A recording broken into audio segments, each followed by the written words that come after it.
Hi, Ray here. It's great to see you. Today I'm going to compare two excellent lenses from Nikon, or Nikkor.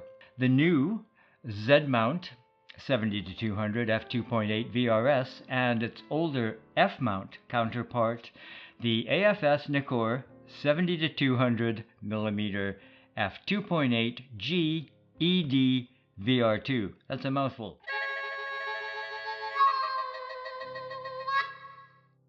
I know, 18 months ago, I announced from the middle of a river on Vancouver Island that I couldn't afford the new Z-mount zoom lenses for my Nikon Z6 cameras. And then, a couple of weeks ago, from a logging road not far away, I confessed that I'd succumbed to the attractions of what has proven to be a classic lens, along with its siblings in the trinity of 2.8 zooms. The 24-70 2.8 and more recently released 14-24 f2.8.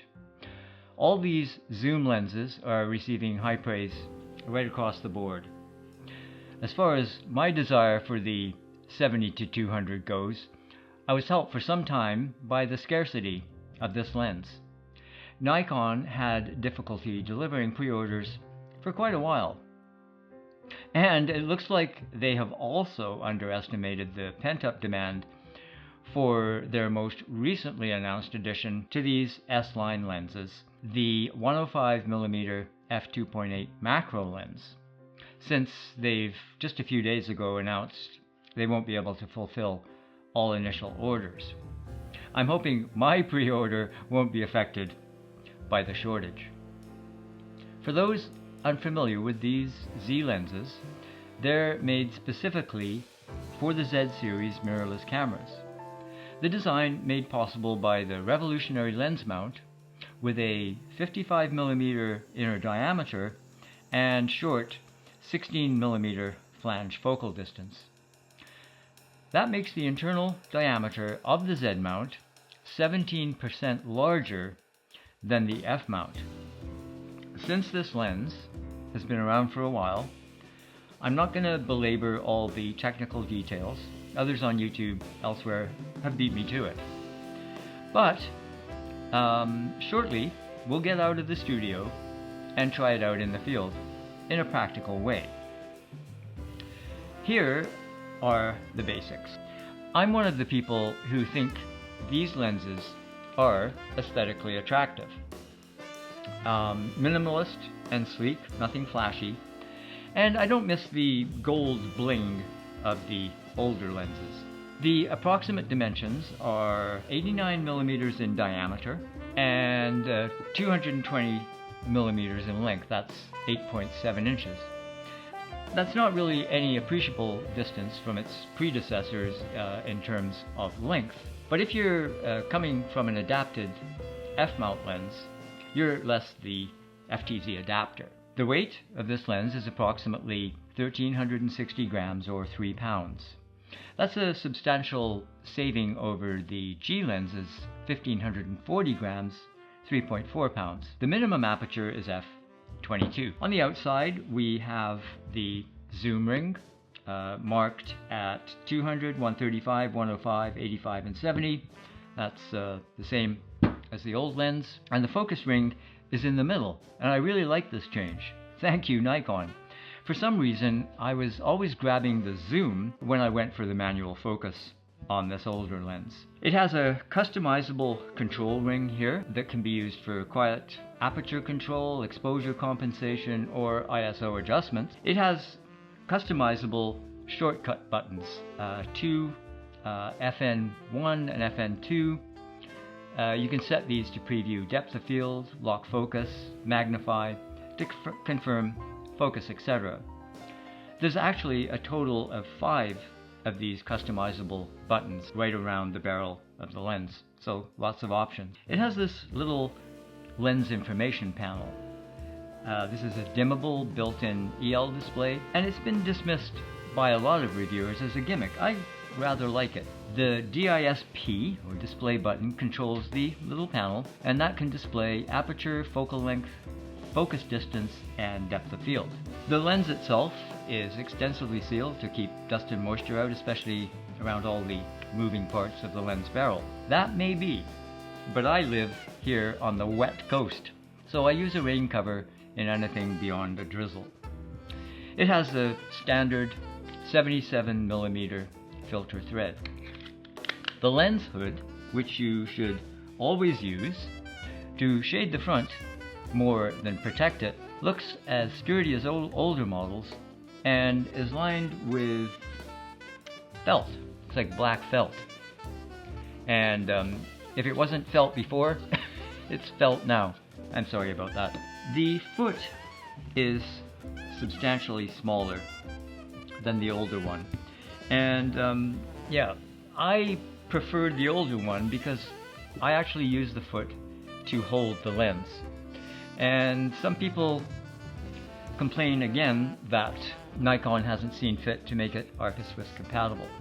There are expensive third-party options from, say, really white stuff, but my budget fix is to add an inexpensive ARCA-Swiss plate, and you're good to go. Now, here's something I don't like about this new lens. If we compare the focus and VR controls here on the new lens, here on the older lens, you can see on the older lens there's manual, auto, and auto manual correct mode. AM, MA, and M.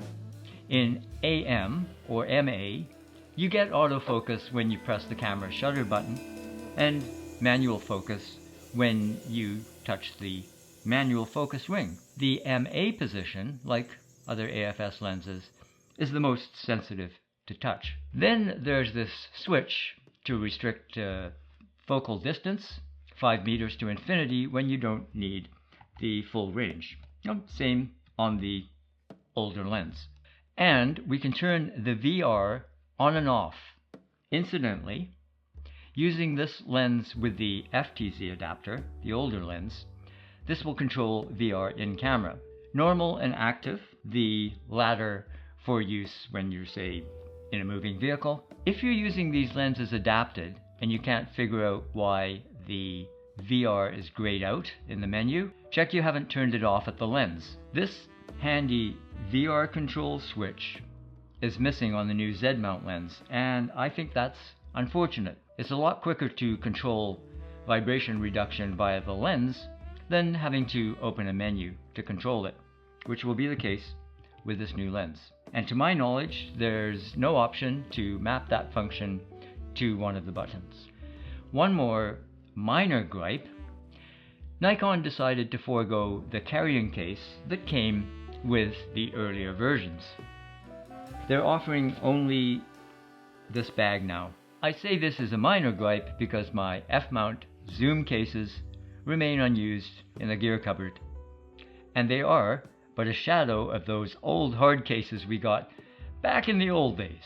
Inside the new lens, there's 21 elements in 18 groups and 9 rounded diaphragm blades.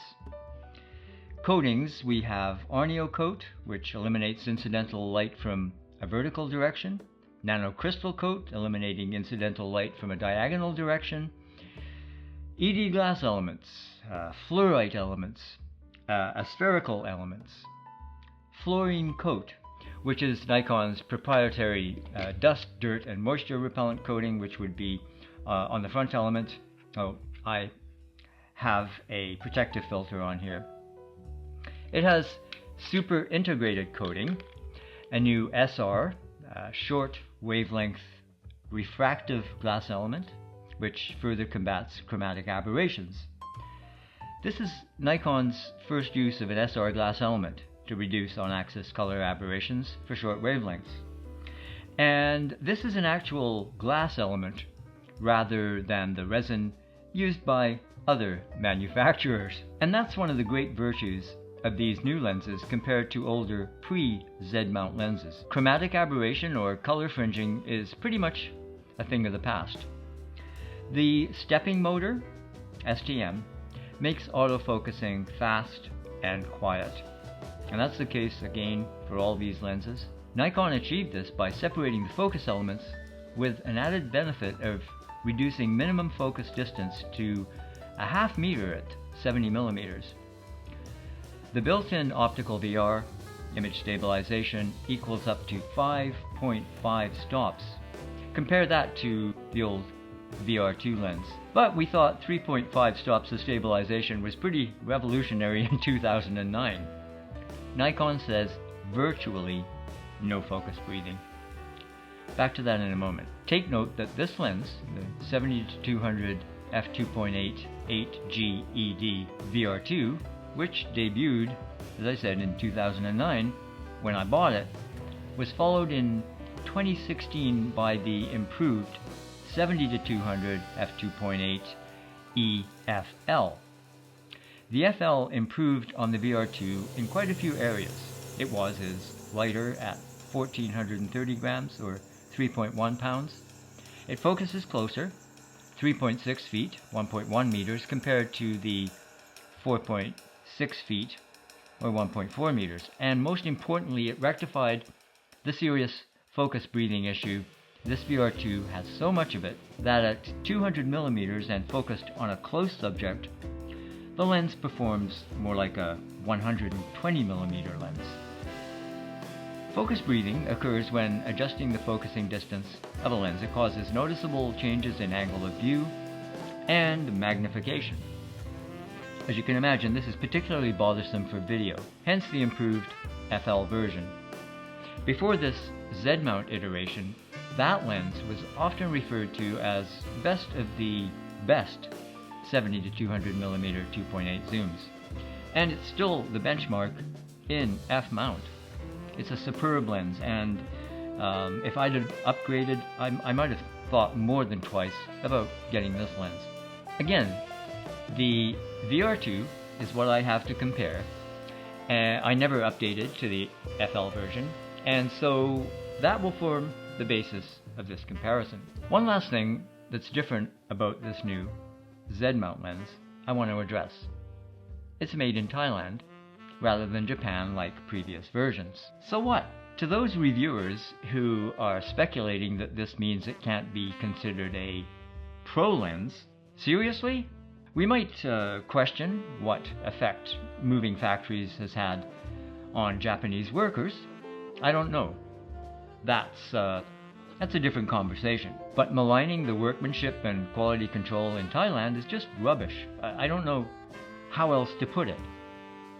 I doubt that anyone pushing this narrative has visited the Thai factories and examined the manufacturing and assembly process. We're using all kinds of technologically complex gadgets these days, made across Asia, in the most advanced facilities by people with expertise to match. Many components of this lens will have been made in other countries, probably China, and probably Japan. Maybe this is too soon for a full assessment as far as durability goes, but to my eye, externally, there's nothing flimsy looking at all about this lens. Okay, let's get out of the studio, get some fresh air, and see what we can see.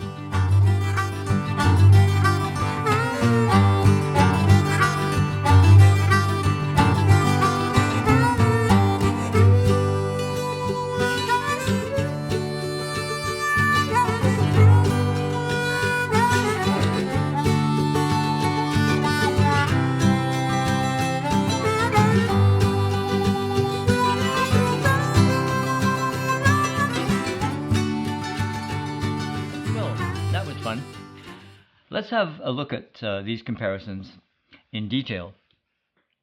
Again, this isn't going to be a look at every aperture and focal length combination of these lenses, though I try to include a variety of settings during my outings. As far as the Z-mount lens, that's been done elsewhere. Check out Ricky Talks' technical review, for instance. So I went near and far to put these comparisons together, and I started off by recruiting an old friend of mine as a model. So what these represent are the closest focus distances on the two lenses. On the left we have the VRS lens, and on the right we have the older VR2 lens. We can look and see right away that we're able to, of course, focus much closer with the VRS lens. And so let's take a look at these at 100%.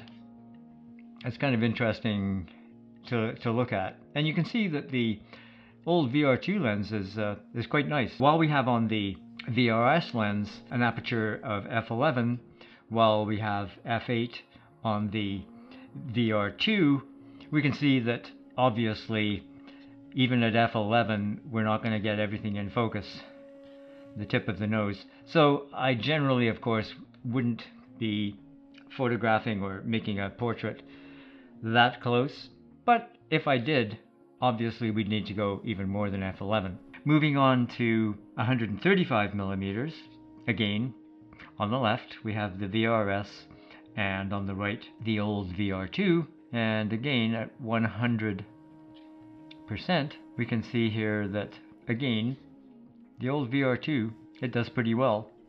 And that would be quite often with the VR2, the kind of, not headshot perhaps, but certainly it would make for a nice portrait. And again, I would probably move out a little bit if I was using the VRS. So again, we move around here just to take a look at, make a comparison here. The bokeh of the old VR2 was really quite nice, and there's not much to there's not much to compare here. So let's move on to 200 millimeters. At 200 millimeters, I'd really never shoot a portrait at 200 millimeters. I don't like the way it flattens out the face. But again here, you know, nothing is in focus except maybe the eye. And I really quite like the VR2's rendering at 200 millimeters because of course you're much further away. And that's probably what I'd do with the VRS, is move to about this distance. Again, the background rendering, bokeh if you like, is really quite attractive on the old VR2.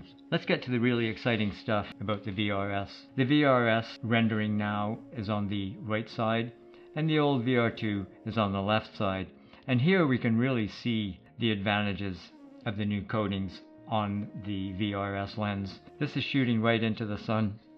The sun is right here, and if we look here, well, I mean, we don't even have to zoom in on this to see the extraordinary difference.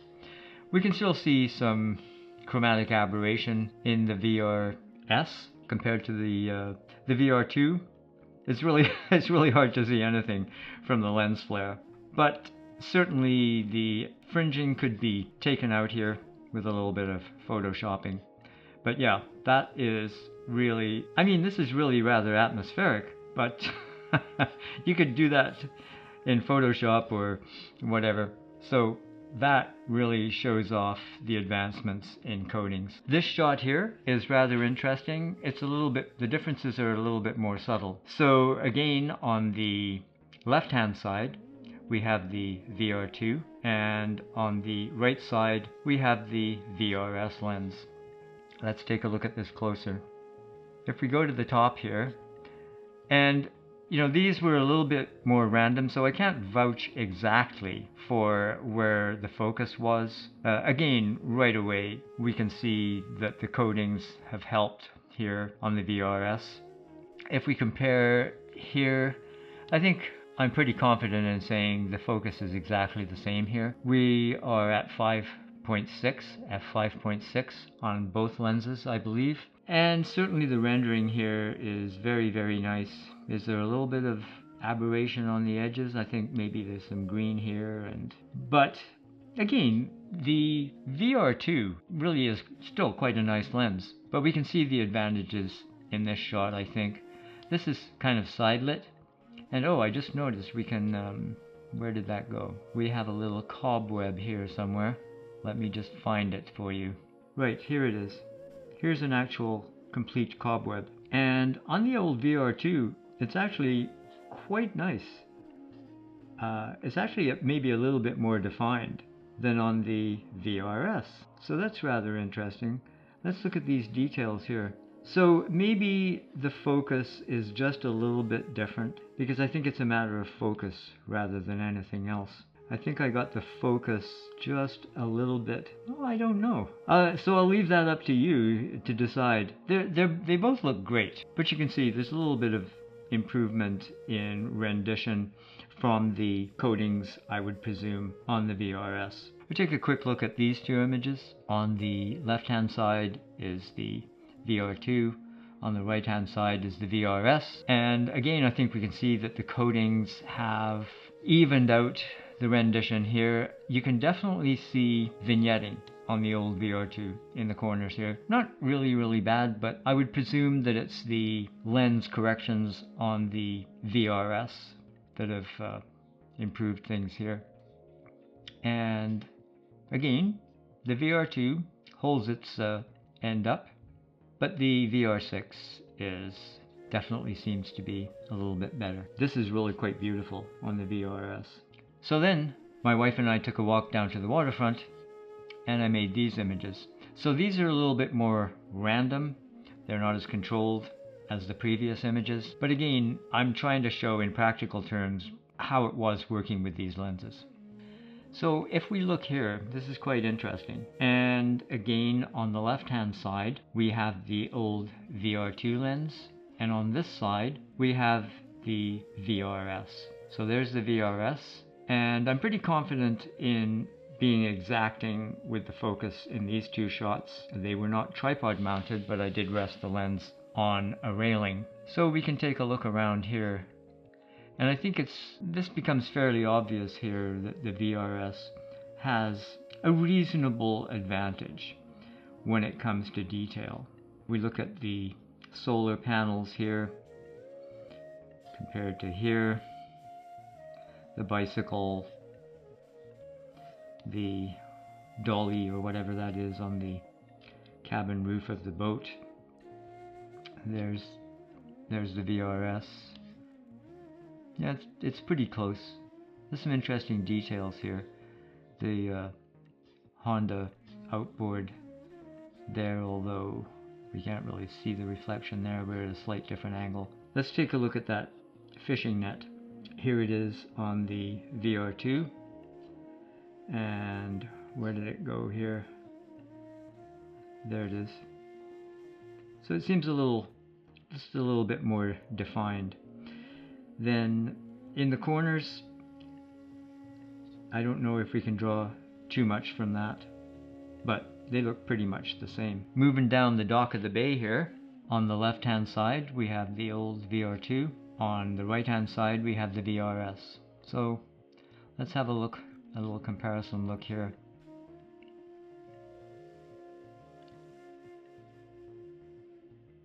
I'm not going to comment on this, I'm just going to scroll around and I'll let you draw your conclusions. The exposure is possibly slightly different, although I believe these were both shot at 2.8. This is focal length 135mm, ISO 100, and let's look at our... Now this is quite interesting. The old VR2 appears to render this writing here a little clearer. Could there be a difference in camera shake? It's possible. Both were shot using vibration reduction, and of course the old VR2 would not have the amount of VR that the VRS would have. So yeah, we can see it's a little sharper here on the VRS. And is that due to focus? It actually looks like there's more focus here. Both shot at 2.8. Yeah, both shot at 2.8. But the VRS appears to be sharper. And again, this is not scientific. These were handheld. A little later on, our crab fishermen packed up and moved along. So again, these were kind of random shots. The VR2 here is shot at ISO 100, 140 millimeters. The VRS, I didn't quite get the zoom exactly the same, so this is 150 millimeters. So let's have a look at these. I say these were real quick grab shots. I just saw the guy starting to pack up, and I, of course, had to switch cameras in between shots. So this is what I came up with. And I think they're both quite decent shots. I should say, I have not edited these to any great degree. I might have straightened one or two, but these are pretty much unedited. So they should be an accurate representation of what each camera lens combination. And now, let me introduce my fair wife, Amanda. These were relatively well controlled. They were handheld, and on the left hand side is the old VR2, on the right hand side is the VRS. And the first thing that I notice here is this aberration in the VR2. We can see that the light is coming sort of sideways there, and yes, the hair is blown out. And I should tell you that, as always, I use the lens hood, so equal in that respect. So let's have a look here. What I can see is that this was one of the few shots that I used eye face autofocus, and it nailed focus on this shot with the VRS on the right hand side, and it didn't here. I think if we look more closely that the focus here is on the forefinger over the phone. So yeah, fail on that one, and I'm not going to blame the camera, because usually for a shot like this I would use single point, and this time I decided to try out the eye autofocus.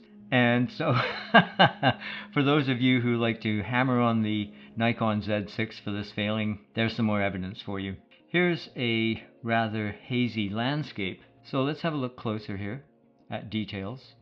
And I'm pretty confident that I focused on exactly the same spot, which was these mid-ground trees, hoping for sort of a generalized hyperfocal distance. Let's look at these logs here, these pilings, and this buoy, or buoy if you like. So here's the buoy in the VRS, and here's the buoy in the VR2. So again, this particular shot was braced against the handrail of the pier. So I think it's apparent that the VRS wins this little comparison here. Here's a random shot, and this one I did work on a little bit. Let's let it load. This is the VRS, and this is a pigeon who came along to visit. So I did do a little bit of editing on this, not very much, just basic tweaks here and there. And that's quite an attractive pigeon. I'd never really taken much notice of pigeons. I usually regard them as a pestilence, but see, I have to say it's quite a handsome chap. Here's a kayaker that paddled by, and I was envious. I love ocean kayaking. In fact, I used to guide for a while, and this chap looked like he was having fun. I didn't notice it at the time that it looks like he noticed me and turned and gave a bit of a smile. So again, on the left hand side we have the old VR2, and on the right hand side here we have, where do you go, the VRS here on the right side. And actually, if we look, there's too many variables in this really to make a pronouncement. The old VR2 really is quite nice. This is very nice and sharp here, nice little kayak, much sharper than here. So I think there's some other variable at work here why the VR6 didn't do as well, and that could be entirely my technique.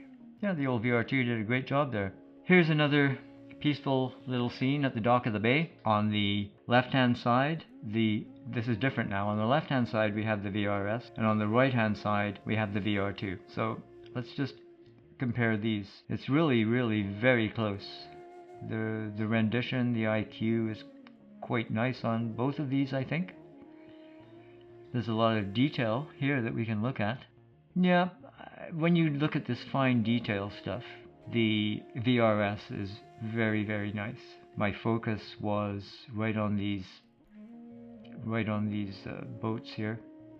And yeah, you can actually see the detail. This is actually, detail in the shadow is actually very interesting to look at. Finally, let's take a look at these two images that I made in the heat of the day. Today it's 40 degrees or so out, and it's quite hazy. Let's compare these two images. On the left hand side we have the old 70-200 VR2. On the right side, the VRS. Let's have a gander.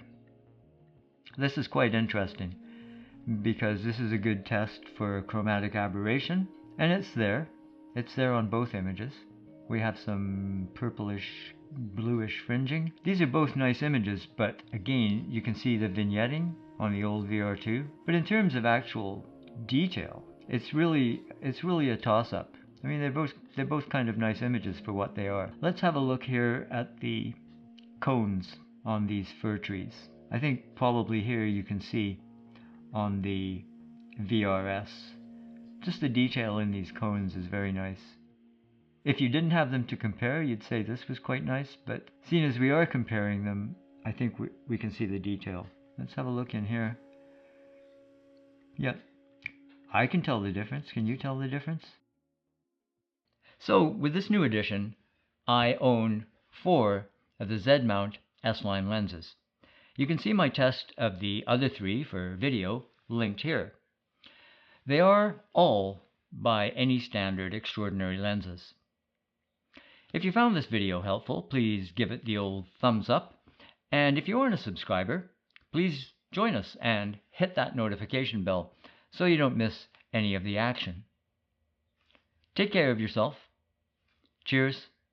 We'll see you later.